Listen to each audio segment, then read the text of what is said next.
Good morning.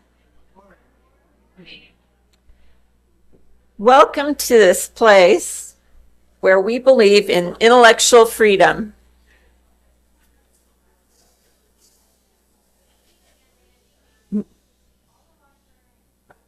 Yeah. The librarians in the church go shh, shh, shh.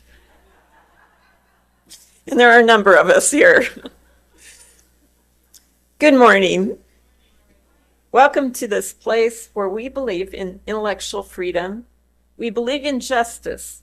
We believe in compassion and concern for each other and the whole world. We believe in commitment to those ideals which make us caring and active in the struggles for human dignity.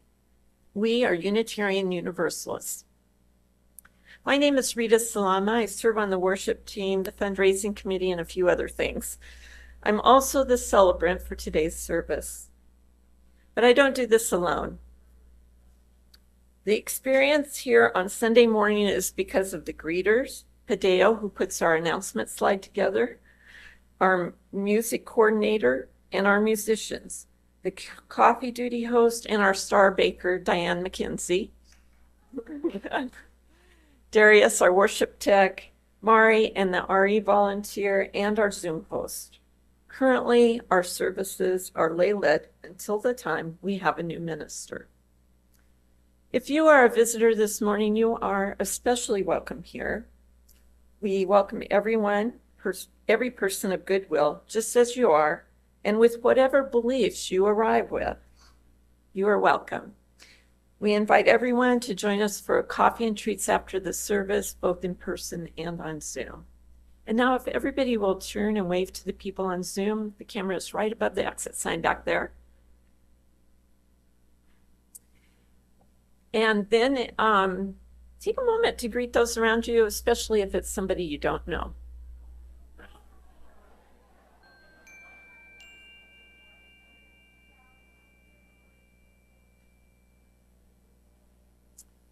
We are a busy congregation that is in transition.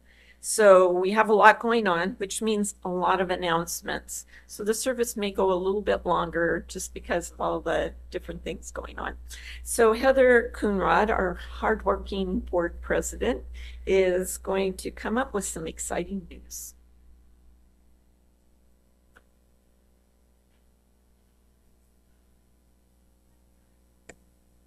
I hadn't talked yet. Okay.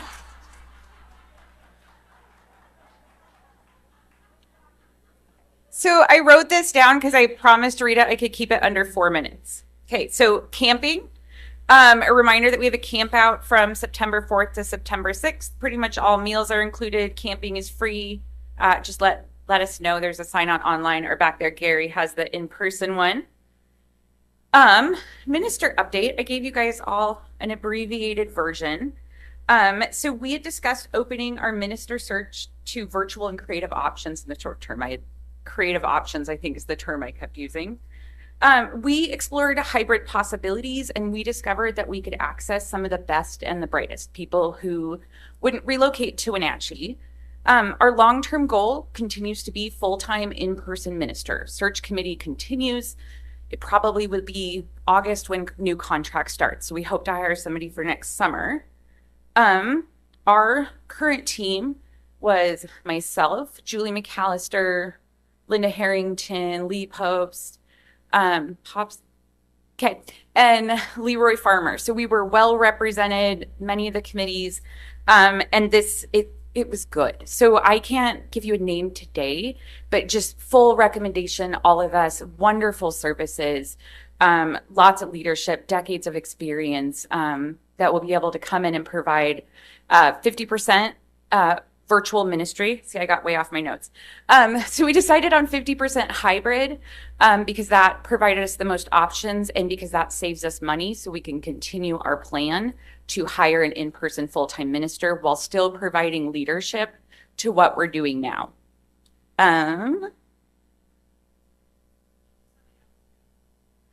So there will be a mix. So they're going to be hybrid. So they're going to come up here. And actually, I was trying to do an announcement. I was trying not to do a whole thing. Okay, anyway, they are going to come here and meet everybody in person is how we're going to start this relationship. So I will provide more details. There will be things going out. There will be a meeting next week. So please stay tuned. But yes, we're going to use all of our options in order to take us through this lay-led period. Okay, after church, we have a tour of the Power Sports building that I'm trying to call the Omi Road building.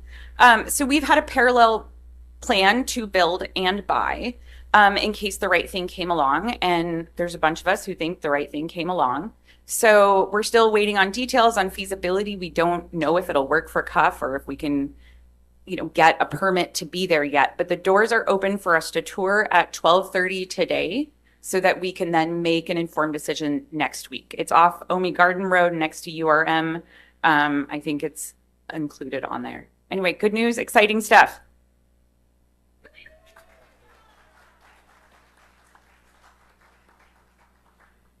That was a lot. Gary Pape is going to come forward. The care team needs some help, and he's going to tell you about that.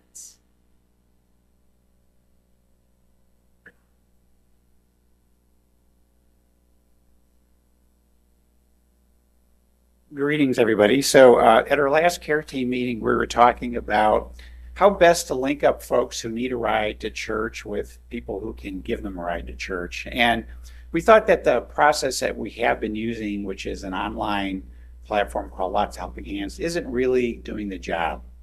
So we decided to come up with a proposal that I'm going to announce, and it's really old school. And basically, I'm going to have a sign-up sheet in the back. Today at coffee hour, I'm going to come around and interrupt all your conversations and see if I can get some people who would like to be drivers. And if you know of people who need a ride, to let us know. For the folks on Zoom, if any of you need a ride, if you could just send me an email and I'll put your name on the list of needing a ride. And the last thing I will say is, so Rita and I and Hideo and Stephanie have formed kind of a little group that helps give Chip a ride. It works really great because if it's just one person, that's a lot to put on one person. Maybe you're traveling or out of town. So if we could get maybe 2 or 3 for one person, I think that works really great. It's really simple. So anyhow, I'll be looking to interrupt your conversations at coffee hour. Just like at home. Okay. Yeah, they're happy interruptions, though. Okay. We have a jewelry sale coming up and need volunteers and donations. Contact Hillary Seaman. If you can volunteer, you can leave donations in the box in the office or in the box on Hillary Seaman's porch. And if you're coming to Larry's birthday party, Larry T's birthday party it's a birthday party circle supper, so potluck. Check your announcements, but you have to let Penny know by Thursday. Please do that. Everyone's invited. And now religious education is one of the things in our congregation. Marisol Lyons is going to come up and talk about that for a minute or two.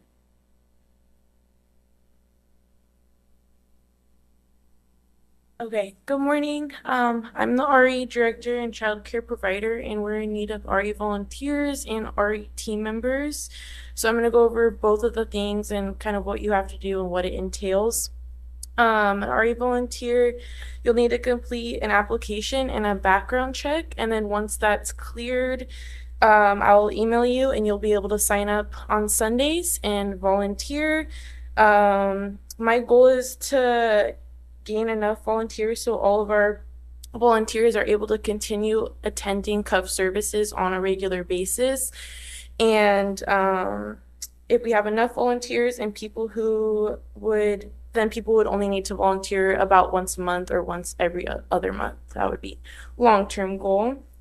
An RE team member, That entail, or you would have to just notify me that you're interested in doing so. This would be great for somebody who loves kids and wants to be involved in our RE program but isn't able to volunteer every Sunday. So if you like have a lot going on in your life or just want to be, or you're more involved in CUUF already, then that's a good option because we would just meet once a month or once every other month and then just grow and collaborate and develop CUUF's RE program. So if you're interested in doing so, you can contact me. I'm available before or after services, text or email. And yeah, thank you. We are lucky to have Mari. She's great.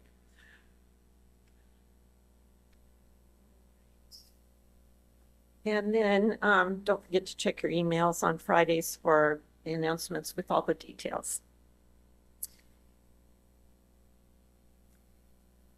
And now I'm just thinking about what do the Pasquosa, the indigenous people who were the original inhabitants of the land that we live on, what do they believe about spirituality, religion, and God? Well, the Pasquosa people believe they are part of the land and the land is part of them. There is a reciprocal relationship with the environment. Their beliefs and cultural values are deeply tied to the land, water, and community. Their beliefs are expressed through respect for nature as a source of life and spiritual sustenance, ceremonial and seasonal practices tied to fishing, hunting, and gathering, community governance, and oral history as ways of preserving identity, and advocacy for land rights as a spiritual and cultural imperative. And we stand by our neighbors and friends. Okay, and now for our opening song, Let Us Rise in Body or Spirit if it's difficult to rise. And our opening song is Somewhere to Begin, and the words will be on your screen or in your order of service. And now Owen Barnes is going to come forward and share our opening words.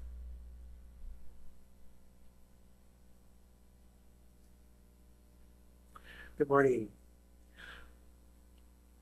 Our opening words today are by Lynn Cox. Come, you accidental pilgrims, you who find yourself on a journey of surprise and wonder. Come, you who emerge into this place as an act of liberation. Come, you who seek a life of mindfulness and a place to test your thoughts. Come, you who bring hearts of all kinds, heavy hearts, rusty hearts, hearts broken open in revelation, hearts full of love to share. Come, you who seek courage, and you who have more courage than you realize. Come, you who stand behind the curtain, gathering up the resources to claim your truth. Come, you who have been in a bubble, and you who are poised for transformation. We begin our story again, gathering courage, love, mindfulness, and a sense of purpose. We gather as people of all ages, of different abilities, different backgrounds, and different perspectives.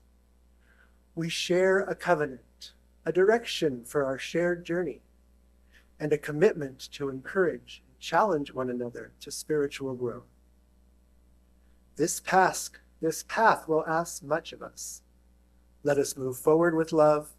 Let us move forward with appreciation for one another. Let us move forward knowing we are not alone.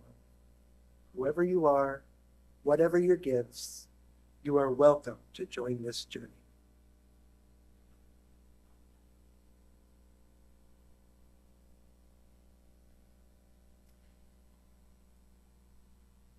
Each Sunday, like most UU congregations, we light a chalice. The flaming chalice is a symbol of Unitarian Universalist faith. If you are at home and have a chalice, you may light it with us. Join me now in saying the words on your screen. In the light of truth and the warmth of love, We gather to seek and seek to share. If you are young or consider yourself young, you can come forward for the story. I need to do a little prep here. So, go. Now you're wondering, what is she doing? There was once a woman who woke up in the morning, looked in the mirror, and noticed she had only 3 hairs on her head. Well, she said, I think I'll braid my hair today. So she did, and had a wonderful day. The next day, she woke up, looked in the mirror, and saw that she had only 2 hairs on her head. She said, I think I'll part my hair in the middle.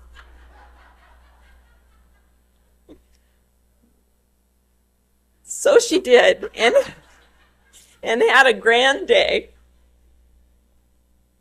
The next day, she woke up and looked in the mirror. You know what's going to happen? She had only 1 hair on her head. Well, she said, today I'm going to wear my hair in a ponytail.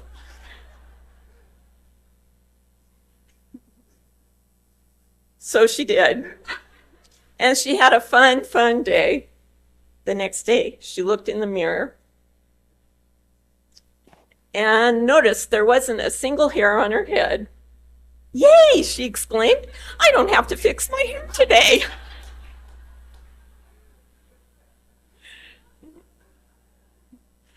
Attitude is everything. May we all practice an attitude of gratitude, no matter how our hair looks, and have a very, very good day. Okay, no children here today. So we won't be singing our song. But now is the time when each Sunday we take time to honor the events in our lives that impact us in a deep personal way. We share from the heart and listen with reverence. We avoid politics and advertising and remember to only share what we have permission to share. Although we are all responsible for the caring ministry of our fellowship, we also have our pastoral care team that works to coordinate the efforts of that ministry. And today, Gary Pape, who was up here earlier, is the pastoral care representative on duty. So you are welcome to come forward, say your first and last name, briefly share, and place a stone in the water. Please be mindful of our time and be brief.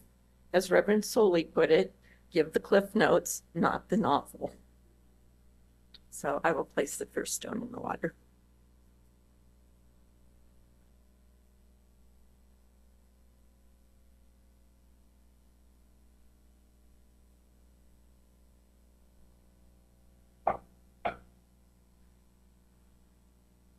Our beliefs and our attitudes matter. As Mahatma Gandhi said, your beliefs become your thoughts become your words become your actions become your habits become your values, and your values become your destiny. And as Charles R. Swindoll said, our attitudes control our lives. Attitudes are a secret power working 24 hours a day for good or bad. It is of paramount importance that we know how to harness and control this great force. For example, an attitude of optimism can help us accomplish nearly impossible goals. How optimistic are you? Zig Ziglar describes an optimist as someone who goes after Moby Dick in a rowboat and takes the tartar sauce. How do you decide a belief is right for you? Well, my personal litmus test is, does it make me a more loving, joyful, and peaceful person? I have also found that gratitude can make a big difference in my attitude and can shape my beliefs. For example, it's easy to get discouraged and think that everything is horrible during these times, but gratitude can make a difference and shift that belief to one of hope. You should each have a piece of paper that looks like this. If you don't, raise your hand and one of the greeters can bring it to you. So it says, today I am grateful for, has 4 lines there. And I would like you to fill it out. Just write a word or 2. It can be something very small, like, oh, I love the smell of my new shampoo, to, I have a new grandbaby. So we're just going to take a few minutes to write, and then I'll ring the chime to signal it is time to stop. Does anybody need a pencil or something to write with?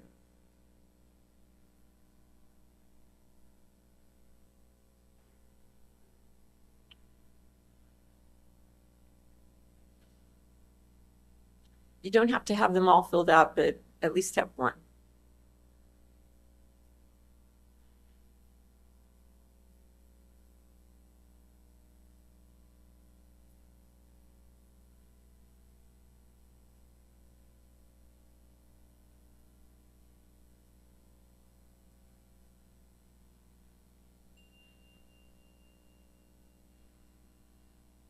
You can fill in the rest at home.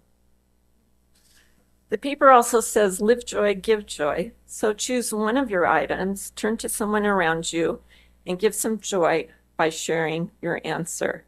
And just say what it is. Don't go into the story.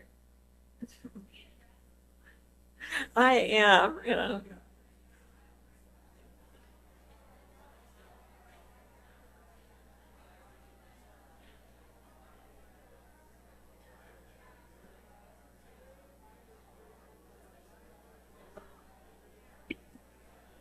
We can share a little bit. Can you hear me?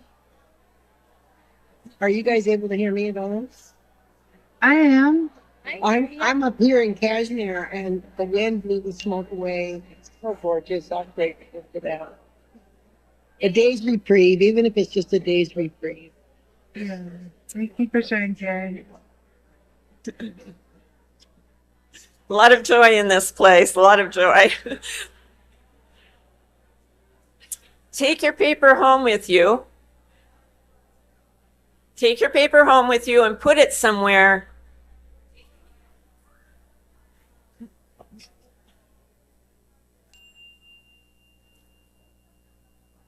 It's hard to get you all back. Take your paper home with you and put it somewhere to remind you of gratitude. Our attitudes and beliefs do matter, and now 3 people in our congregation will generously share their values with you, their beliefs, I mean. So our first speaker is Kathy Baillie. Come on up, Kathy. Kathy and her husband, Jerry, moved from Seattle to East Wenatchee in 2019. They started attending CUUF in 2020 during COVID, when all of our services were virtual. Her most recent work before she retired was as a multi-specialty practice manager at the Polyclinic in Seattle. She loves anything outdoors that involves movement, hiking, biking, climbing, and skiing. She also enjoys learning about other cultures. Something you wouldn't guess about Kathy, because she's short, she has a longer stride than Jerry, who is not short. So think twice before you get into a speed walking contest with her. Kathy. Oh boy, this was very difficult for me to do, but I think it is another aspect of the healing that's been going on all my life. In order to understand what I believe and how I came to believe it, you need to understand a little bit about my history and where I came from. From my early childhood, my mom died 2 days before my 6th birthday, and she had divorced my dad 3 years earlier for mental cruelty and adultery. I was raised in a very controlling household where I was told what I thought. I had no opinion. If I needed an opinion, it was given to me. It was my responsibility to divine what other people needed before they asked. Mistakes led to punishment. I had a suicide attempt at 10 years old. And I had a deep, terrifying fear of my father, who was a cruel, sociopathic narcissist, as told to me by counselors in my life. In my adolescence, I rebelled and was married at age 16. That was in a very abusive, controlling marriage with death threats to me if I chose to leave. And again, I had more suicide attempts. In my early 20s, I completed high school against my husband's orders. The instructor told me to not settle for less than as I was thinking I would go get a 6-month certificate in healthcare, and that I had more potential. And that was a very, I still think back with fond memories of that instructor. So I completed my associate's degree in respiratory therapy and had my 3rd child while I was in college. My mid-20s, I was starting to observe people who were joyful in their life, and I started reading vociferously books about spirituality, self-improvement, and what made people tick. Books by an author, Lynn Andrews, led me to an Indigenous women's circle that would change my life and literally save my life. I spent 2 years in this circling the medicine wheel, which balances physical, emotional, spiritual, and intellectual energies, because the goal is to be balanced and be in the center of that wheel at all times. Then at a weekend retreat led by a Cree elder by the name of Eddie Belrose, he looked at me and said, "You will not leave this weekend without a plan to move yourself and your children into hiding." That plan manifested for me. And then I started discovering mountaineering, skiing, and cycling. In my late 30s, I relocated to Western Washington. I met Jerry, who, sorry, tears, believed in me and stood firmly in support of me, and has done that for the past 34 years. I reconnected with my family in Alabama, which I had been torn away from when my mother died, and I achieved my bachelor's and a master's degree. All this led to my core beliefs. I must walk my talk to be authentic. If I don't, I'm a fake. I must have an abundant mindset. There is more abundance in things in this world that we need to be have gratitude for. I learned to not live in fear, because scarcity is a fearful mindset. There is more than enough for everyone. Service is my life purpose. When someone shares their experience, it's their experience, and it's not yours to judge why that experience is. Pulling yourself up by your bootstraps is a myth perpetuated by systems of abuse and oppression. Mother Earth is a living being. All beings are connected with her. Thank you, Ronnie, for sharing about the tree. I'm so grateful for that. My life is truly blessed, and it is my responsibility to share those blessings and abundance with others who are marginalized. The only way to get through pain is actually going through pain and face it head on. And I learned so many ways to numb myself in my early years. Feelings are alive, and if you don't deal with them, they're buried alive and they stay alive. I still have my scars that need to be ripped off and properly healed, and that's a work I continue to do today. Thank you.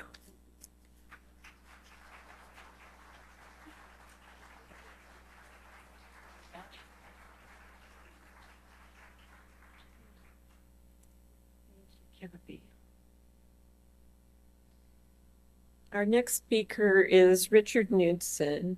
Richard and his wife Marcia moved here from the other side of the mountains to East Wenatchee 4 years ago and started attending CUUF 10 months ago. Richard, come on up. Richard is retired, but his career was in secondary education as an English teacher, and he was also a secondary librarian. His hobbies include traveling, singing, hiking, and playing games with real people. His words, I'm not sure. And now Richard.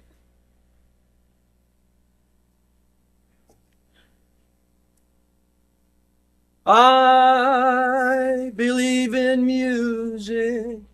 I believe in love. Music is love, and love is music, if you know what I mean. People that believe in music are the happiest people I've seen. I believe in music and the powerful effects of music.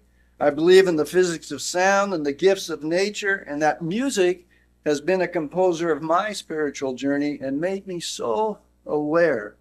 I start first with my family.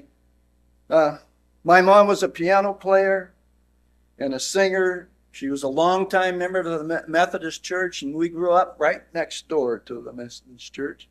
I must say, one of the most interesting facts about my mom and music, she played piano at the Stanwood Theater for the silent films.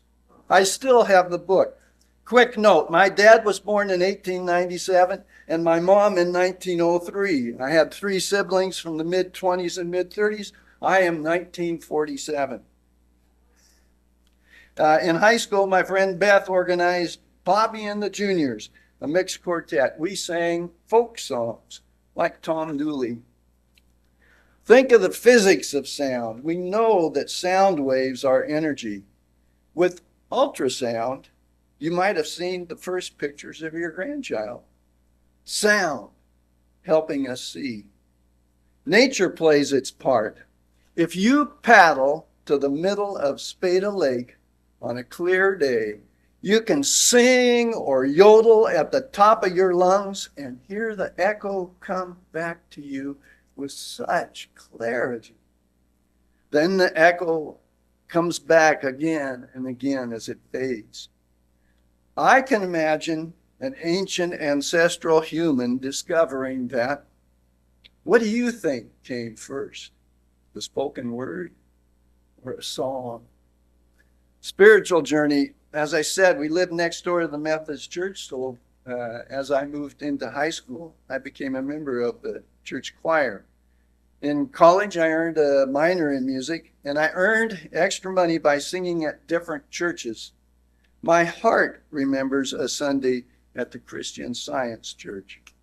In Okanagan, where we raised our kids, I became involved with the First Baptist Church some 17 years, a traditional church building and a congregation, a family. Then till now, we have been mostly churchless. It's not that we drifted away. It's more like we just weren't moved to drift in. And now, here we are. And I have joined the choir. And here in the Valley, I also sing at a couple of memory care places where I have believed that, memory care places. I have believed for a while that music resides in a different part of our brain. But from what I have read, it's more that music demands and affects and reaches nearly all parts of our brain. Memory care highlights that. I walk in and there's Richard. I start to talk to him and he has no idea who I am. But later, sitting there listening, he's smiling and clicked in. I sing Wabash Cannonball and include him in a verse because he's a railroad man. Cal rarely sits, walks around, but always close by and listening. Sue has a sour look, but soon a slight smile, and looks so pretty. I had a request. Have I told you lately that I love you? And I'm confused for a minute because I've just finished playing it. That song is powerful. Another time, another person started to cry. She was sitting right in front of my music stand. I put a hand on her shoulder. My husband used to sing that song to me. Jan is a great supporter. Bravo, bravo. But one time she interrupted quickly yelling from the window seat in the back of the room, "Don't sing that song. That's a terrible song to sing." I stopped immediately. And I no longer have Tom Dooley in my repertoire. Robin says, "Can you sing one more song?" I thought of this music being woke. I wish, if you want to hear the power of imperfect music, I want you to YouTube taps in the JFK funeral. Yes, music carries a whole backpack of emotion, even bad music. Have you attended the elementary school band fall concert because someone's in it? It sounds pretty rough and still pulls at your heartstrings. Speaking of the heart, I also believe it has its own memory chips. Think of all the heartache songs. There's a number of them. And I know if you want to experience the power of music to move people, CUUF is a good place. A great example was last Sunday. Vern and Lynn and Sarah played Guthrie's "All You Fascists Bound to Lose." Wow! The CUUF graphic of our 6 values is in the shape of a flower and has love at the center. Music is love and love is music, if you know what I mean. I believe in music.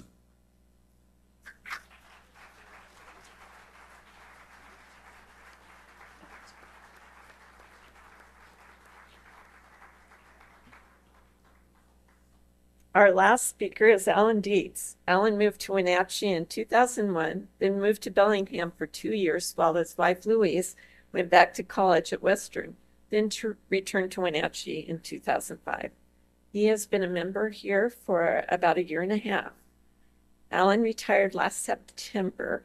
Before that, he was working in training and nonprofit management for most of his career. The past 30 years was focused on working with youth conservation corps with a very impressive resume. He was also a Red Cross disaster volunteer for many years and responded to the World Trade Center attacks of 9/11, Hurricane Katrina, and numerous flash floods, tornadoes, tropical storms, and wildfires. Alan, come on up. He loves cooking, making ice cream, gardening, and computers. And at one time, Alan found himself abandoned in the middle of the Chihuahuan Desert in Mexico. There's a story there. Thank you, Rita. I was in the elementary school band fall concert when I was in 4th, 5th, and 6th grade, so I apologize to anyone who was there. We each have a path we've taken on our spiritual journey, and I'd like to tell you about my path. Kathy and Richard have talked about theirs. Mine is quite a bit different. As I was working on this, my working title, rather than this, I believe, was How I Ended Up This Way. How many of you grew up as a Unitarian Universalist? Okay, 2 of you, 3 of you. It's a very different experience from what we've heard other people describe it. Imagine growing up in this kind of environment your whole life. I did, and that's shaped my spiritual journey from as far back as I can remember. I grew up in a suburb of Schenectady, New York, and the Unitarian Fellowship was a relatively well-off suburban congregation made up primarily of professionals from the General Electric Research Lab, the Knowles Atomic Power Lab, and professors and staff from Union College, which is right next door to the fellowship. I went to Sunday school every week growing up and transitioned to the liberal religious youth. It's called the LRY at that point when I was in high school. As I was writing this, my first thought was that we had no dogma in Sunday school.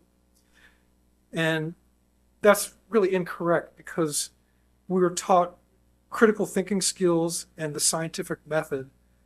So because of the background of the congregation, we leaned much more towards scientific dogma than religious dogma. We were taught mythology and religions as a way of explaining and providing structure and predictability to a scary, dangerous world. From Greek and Roman mythology, explaining thunder and war, Native American beliefs focused on the interrelatedness of life, to Japanese spiritual mythology explaining why we have day and night. What was emphasized repeatedly was it's okay not to know the answers. It's okay to question, it's okay to think, and it's especially okay to be curious.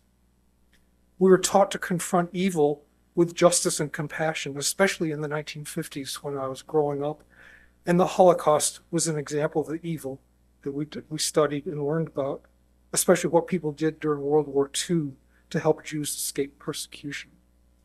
Throughout all of this, there was an emphasis on the interdependent web of existence, that all life on Earth is connected and what we do affects everything else around us. The pictures of the whole Earth from space in the 1960s emphasized this and the concept of spaceship Earth, that we're all in the same place together. I remember talking about panspermia, which you may or may not have heard of. It's the concept that life was spread throughout the universe by cosmic dust, meteorites, asteroids, comets, and planetoids, and seeded life as we know it on Earth. Again, not always knowing the answers, but discussing many, many different questions about why and how. The big difference for me in my religious growing up was that a lot of my non-Unitarian friends grew up being told exactly what to believe, while I grew up in an environment that invited me to explore and decide what I wanted to believe. It was a very active exploration of faith that emphasized the worth and dignity of all people. Unlike many of my peers, and probably many of you, I had nothing to rebel against in terms of religion. I guess I missed out on that life passage. If I had to apply a label to my current belief system, I'd call myself an ethical humanist, where the goal is to live a meaningful life through ethical principles without reliance on religious doctrines or spiritual beliefs or supernatural beliefs. I believe that human beings all have the responsibility to lead ethical lives and contribute positively to society. Thank you for the opportunity to talk about my journey. I look forward to learning about yours.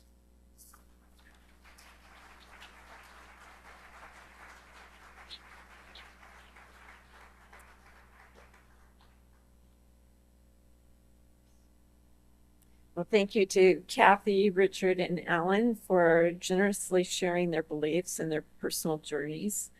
If you would like to share yours at a future date, just let me know. We'll put you on the list. There are many ways to express an attitude of gratitude and put your beliefs into action, such as giving your time and sharing your skills or your talents to sustain our church home. If you are feeling the call to get more involved, we would love to have you join us. You can talk to me or a board member after the service to get connected. The other way to be generous is with your financial support, because it takes money to keep our doors open, to provide ministry, and to pay our employees. Regardless of how you give or the amount, it is appreciated. Joyfully sharing our gifts and strengths in service to the greater good is one way we express our beliefs. We will now collect the offertory.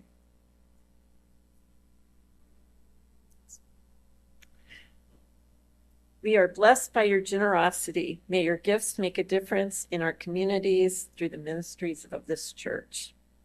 And now let us rise in body or spirit to sing our closing song, Turning of the World.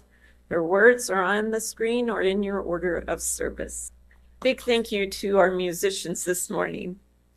And now our benediction. Let us go from our time together, celebrating that we are part of a religion that welcomes exploration of our personal beliefs. Let us go from this place remembering the power of choosing our attitudes. Let us remember to choose peace, love, and joy so that we may give them away And don't forget the tartar sauce if you're going after that whale in your rowboat. And now we'll extinguish the chalice. Please join me in the words on the screen. Extinguish this chalice, but not the light of truth, the warmth of community, or the fire of commitment. These we carry in our hearts and embody in our lives until we are together again. And as our tradition, we join hands in a circle around the sanctuary.